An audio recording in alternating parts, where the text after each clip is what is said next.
This is sponsored by you in your channel in the description. The best way I can describe Tragodia is that it was balanced with a slash hammer. People to this day still ask, is he really that good? And yes, he is.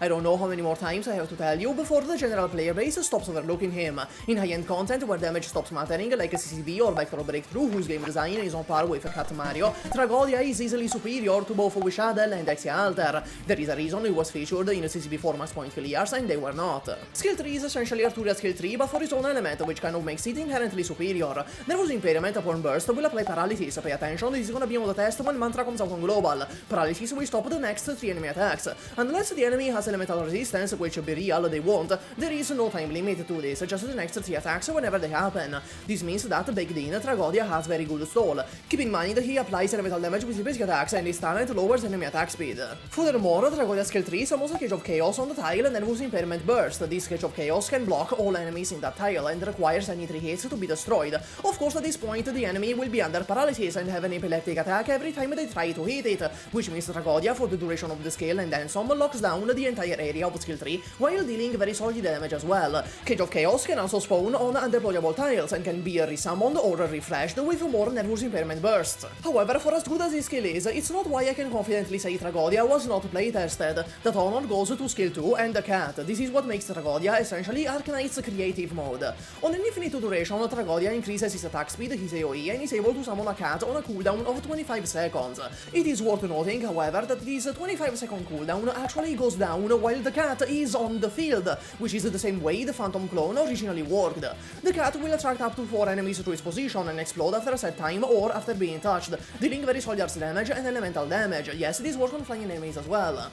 With the attack speed increase, Tragodia can stunlock certain enemies with just its basic attacks, like the UFO drones or the golems, and the cat summon has more applications than the average number needed to be sent for one job interview. You can be a caveman and just use it as a very strong AoE bomb in casual play. You can stall enemies by making them run in circles. You can get enemies in more favorable tiles, so you can move enemies away from certain tiles. Elemental damage is basically true damage, so it works for that niche as well. You can retreat it manually to have it explode on command. You can use Silver Rush to get it sooner, and it synergizes with you skill 3, meaning Tragodia, the ritualist of a different element, synergizes better with you than Blaze Alter. This skill really does go as far as your imagination. The sky is a trip hazard. He is the ultimate embodiment of absolute control over the stage.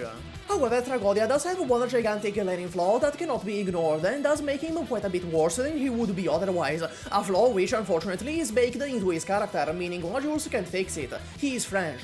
Tippi has an amazing E2 art and that's about it. She's the 5-star Skyranger. Skyrangers are one of those inherently good archetypes by virtue of the literally game-breaking bullshit inherent to how they function. The main thing is that after taking off they simply cannot be attacked or targeted by ground enemies, even if the enemy has range attacks, essentially gaining invisibility to what is 90% of the enemies in the game. However, Tippi runs into the same brick wall as almost every single other 5-star in the game, that being you don't truly have a reason to spend the materials to build her. If you want a Skyranger jank, Contrail has it as well for a much cheaper cost, and their damage is actually pretty comparable. When the 6-star Skyranger comes out, like many 5-stars, there will simply be no reason to build her, even if she is pretty good on paper if observed in a vacuum.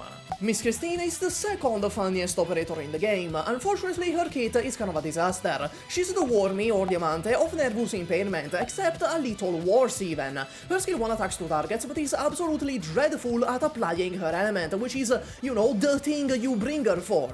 In practice, this skill is borderline useless. Skill 2 is kind of alright. She stops attacking and summons Miss Two-Steen on an enemy. Miss Two-Steen will deal pretty okay arts damage to all enemies in a 3x3 rounder. If the enemy is under Nervous Impairment burst, she deals elemental damage also. However, she doesn't apply Nervous Impairment on her own, and the uptime is kinda bad. This is the government issue the Primal caster needs to be babysat skill. The issue with this being, if you use Tragodia to babysit another operator that isn't Mandra skill 3, that is the most gigantic waste of a Tragodia I have ever seen. It really is a situation where Miss Christine would bring Tragodia down. Unlike other elemental enablers like Arturia or you are so much better off using Tragodia on his own, letting him freely do his jank, rather than be an enabler for a shitty 5-star caster. Mantra is so far the only exception just due to how strong her skill 3 is, and even then, unless you are using Mantra against single targets, you don't really want Tragodia with her. Here's the members, I love you. Well, thanks to Krion Box, Franco Gomex, Nemo, Tony, Mirak, Yorei, URL Killer, Edu, Larry Marchino, Camilo Wis'Adel, Bomb Ninja, Good Leon, Miniciata, Polotiglio, Thank You West Enemies, Allerta, Namerato, 6 Inch of the Deezer, Remix, Nupo, Lefina Box, Ilio, Lizard King, Nemotic, Nerdrage, Animula, Riz Cake, Will, The Catman, Sovereign, Crisol, Maxio Sesca, Monhira, Lamendra, Cimali, Uninuke, UNSC, The King of Frames, The Guy with Two Names, Vetenero, Come Chamber GGF, Kamui, and Bosidar. That's all much to Gummy, bye.